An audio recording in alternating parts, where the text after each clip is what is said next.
বিসমিল্লাহির রহমানির রহিম।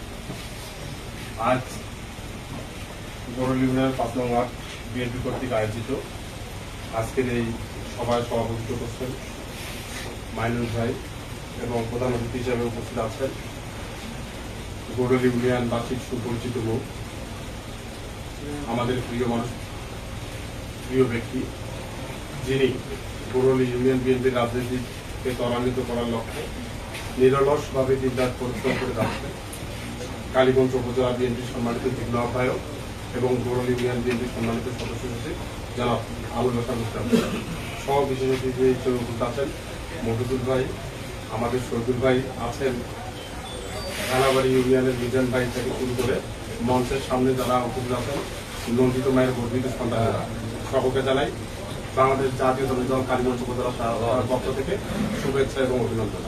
আসসালামু আলাইকুম এবং সংগ্রামী সাথী বন্ধুগণ, ইতিমধ্যে পূর্ববর্তী বক্তাগণ যেসব বিষয়ে আলোচনা করে গেছেন, আমি কালীগঞ্জ উপজেলা ছাত্র দলের একজন সদস্য হিসাবে আপনাদের সাথে শুধু এইটুকু কথা বলতে চাই যে আমরা টানা ১৬-১৭ বছর খুব একটি ক্লান্তিকাল সময় অতিক্রম করেছি। এটি নিঃসন্দেহে প্রত্যেকের আমাদের জানা আছে যে এই সময়ে শুধু আমরা যারা বিরোধী দলে ছিলাম, আমরা যারা বিএনপি করেছি তারাই শুধু লাঞ্ছিত বঞ্চিত হইনি, আমাদের পাশাপাশি জনসাধারণ যে সাধারণ মানুষ আছে তারাও কিন্তু বিভিন্নভাবে লাঞ্ছিত হয়েছে, বঞ্চিত হয়েছে।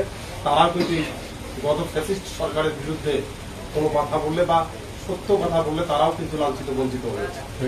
আমরা দীর্ঘ আন্দোলন সংগ্রামের পর, ছাত্র জনতার আন্দোলন সংগ্রামের পর আমরা ফ্যাসিস্ট মুক্ত একটি বাংলাদেশে বসবাস করছি। কিন্তু আজকেও কি এখন পর্যন্ত কি একটি বছর বাংলায় গেল, আজ পর্যন্ত কি আমরা ফ্যাসিস্ট মুক্ত হতে পেরেছি? প্রত্যেকেই আপনারা বলবেন আসলে কিন্তু না। এক ফ্যাসিস্ট চলে গেছে, তাতে কি নতুন ফ্যাসিস্টের জন্ম হয়েছে, আবির্ভাব হয়েছে।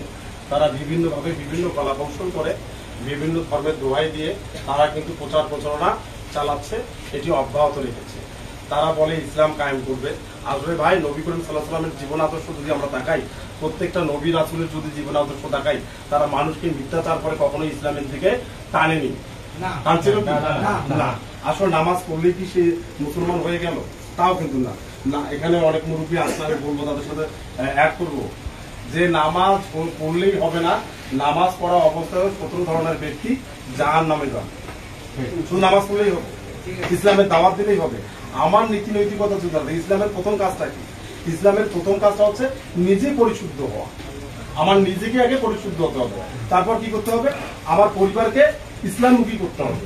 তারপর কি হবে? আমি যখন নিজে পরিশুদ্ধ হলাম, আমার পরিবার যখন নিজে পরিশুদ্ধ হলো, তারপর আমার আত্মীয় স্বজন যারা আছে তাদেরকে পরিশুদ্ধ করতে হবে, ইসলামে নিয়ে আসতে হবে। তারপর আমার সমাজে কি করবো? আমরা ইসলামকে ছড়িয়ে দেবো। কিন্তু এরা কি করতেছে?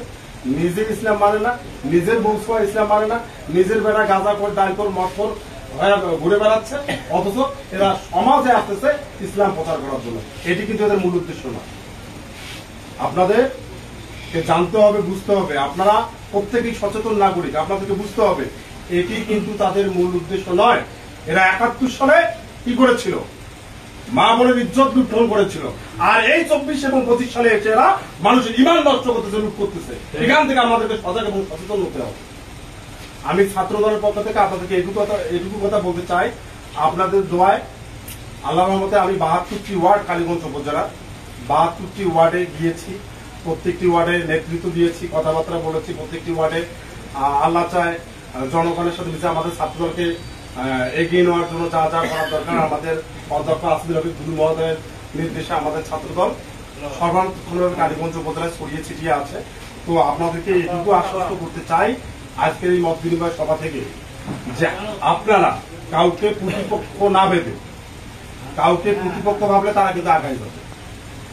কোনো নাম বলার দরকার নেই, কাউকে আমরা প্রতিপক্ষ না ভেবে আমরা প্রত্যেকটি বিএনপির কর্মী, আমরা প্রত্যেকটি বিএনপির একজন সাধারণ নগণ্য কর্মী হিসেবে আমরা জনগণের কাতারে মিশি।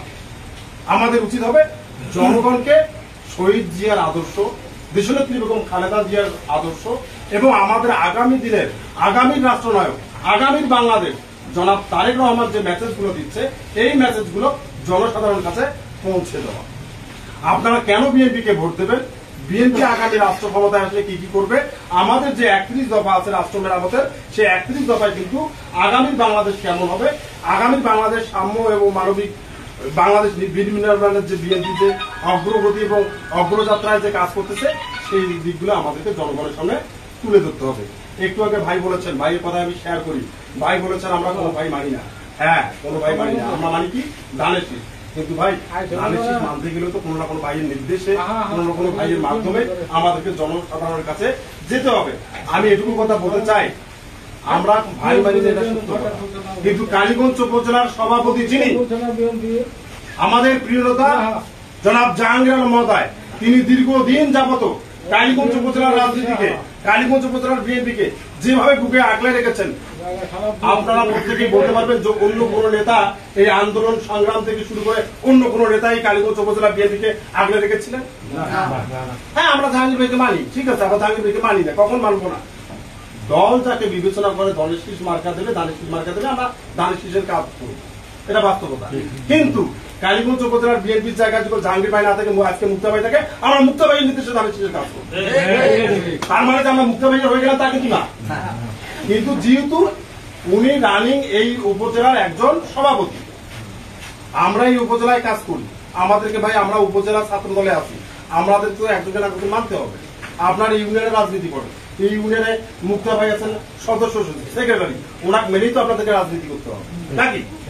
মুক্তা ভাইয়ের জায়গায় আজকে অন্য কেউ আসবে, তার নির্দেশে আপনাদেরকে কাজ করতে হবে। কিন্তু আমাদের প্রধান লক্ষ্যটা হবে জনগণের সাথে মেশা, আমাদেরকে জনগণকে বিএনপির কর্মকাণ্ড গুলো জনগণের সামনে তুলে ধরা। তাহলে কিন্তু আমি মনে করি যে আগামী দিনে আমরা দেশনেত্রী বেগম খালেদা জিয়া, আগামী রাষ্ট্রনায়ক জনাব তারেক রহমানকে এই লালমনিরহাট, আজিজবাড়ি, কালীগঞ্জের যে দুই আসনটি আমরা ধানের শীষকে উপহার দিতে পারব, এটি কিন্তু আমাদের মুখ্য বিষয়। আর একটি পাশাপাশি বিষয়, ছোট মানুষ অথবা তার মধ্যে একটা মানে স্প্রিয়া কাজ করতেছে। দীর্ঘ 16-17 বছর আমরা যে মানুষগুলো তারা লাঞ্ছিত হয়েছি, বঞ্চিত হয়েছি, ঘর ছাড়া হয়েছি, বাড়ি ছাড়া হয়েছি, সেই মানুষগুলো যখন এখনো আমাদেরকে নিয়ে সমালোচনা করে, তখন কিন্তু সত্যিকার অর্থে গাছ শিউরে ওঠার মতো কথা। আমি দীর্ঘদিন বাড়িতে ঘুমাইতে পারিনি, আমার বাবা নেই, বাবা মারা গেছে 20 সালে, অথচ মাকে আমি একা রেখে আমি যে রাত কাটাই বিভিন্ন জায়গায়, দিনের বেলা যে একটু ঘুরে বেড়াবো তাও নাই, দিদি পুলিশ বিভিন্ন অত্যাচারে যে একটু খাবো, যে খাওয়ার সময়টুকু তারা দেয়নি। কিন্তু তাই বলি কি আমরা মানুষ হিসেবে তাদেরকে কি অমানুষ হিসেবে গণ্য করবো? না, তারা যে শিক্ষা দিয়েছে আমরা সেই শিক্ষায় পথ চলবো না। যারা অন্যায় করেছে, অবিচার করেছে, জনগণের সম্পদ লুট করেছে, তাদের বিচার বাংলার মাটিতে আজও কালও 10 বছর পরে হলেও হবে। কিন্তু একটি দলে কি সবাই ভালো থাকে? দুই একটা দুশ্চরিত্রকারী থাকতেই পারে। যারা ভালো আছে, যারা জনগণের সাথে কোনো খারাপ আচরণ করে নাই আওয়ামী লীগের মধ্যেও, আমরা সেই লোকগুলোরও কাছে যাব। আমরা তাদেরকেও বলবো আসেন, আমরা আগামী 71-এর মুক্তিযুদ্ধকে সামনে রেখে 24-এর ছাত্র জনতার গণ আন্দোলনের যে এইসব ফ্যাসিস্ট বাংলাদেশ পেয়েছি, সেটাকে সামনে রেখে আমরা আগামী দিনে কিভাবে সাম্য ও মানবিক একটি সমাজ বিনির্মাণ করা যায় সেই দিকগুলো আমরা তুলে দেবো। কারোর সাথে আমরা মনোমালিন্য ভাবে কিছু কথা বলবো না।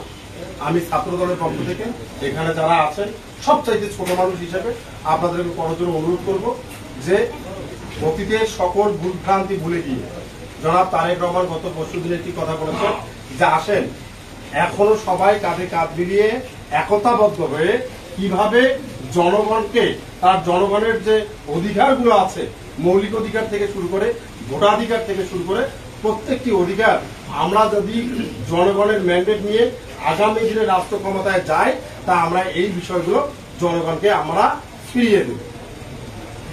এটাই হোক আমাদের আগামী দিনের প্রত্যাশা, এটাই হোক আগামী দিনের আমাদের পথ চলার অগ্রযাত্রার মূল নিয়ামক।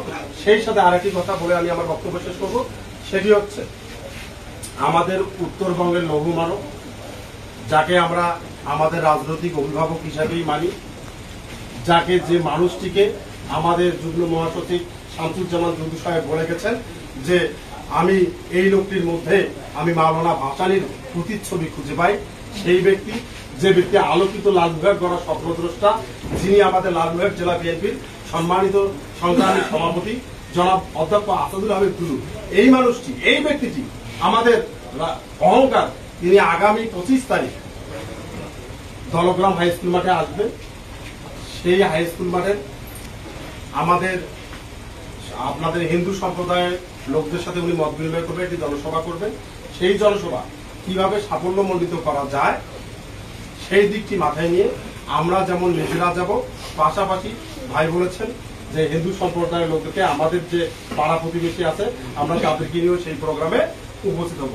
একদিকে আমরা যেমন যাব, অন্যদিকে আমরা তাদেরকেও নিয়ে ওই প্রোগ্রামে অংশগ্রহণ করব, যাতে করে আমাদের এই প্রোগ্রামটি সাফল্যমণ্ডিত হয়। আমাদের রাজনৈতিক অভিভাবক অধ্যক্ষ আসাদুল হাবিব মহোদয় তিনি যাতে লালমনিরহাট গিয়ে বিভিন্ন প্রোগ্রামে আমাদের এই প্রোগ্রামের কথা অকপটে স্বীকার করতে পারে, ভালো হয়েছে এই কথাগুলো বলতে পারে, এই আশাবাদ ব্যক্ত করে আমি ছোট মানুষ হিসেবে আমার কথাবার্তা যদি ভুল ত্রুটি থেকে থাকে ক্ষমা সুন্দর দৃষ্টিতে দেখবেন। সকলের সুস্বাস্থ্য এবং দীর্ঘায়ু কামনা করে আমি আমার বক্তব্য এখানে শেষ করছি। বাংলাদেশ জিন্দাবাদ, শহীদ জিয়া অমরক, খালেদা জিয়া জিন্দাবাদ, আগামী রাষ্ট্রনায়ক জনাব তারেক রহমান জিন্দাবাদ, গোড়ল ইউনিয়ন জিন্দাবাদ, মুক্তাবাই জিন্দাবাদ। ধন্যবাদ সকলকে।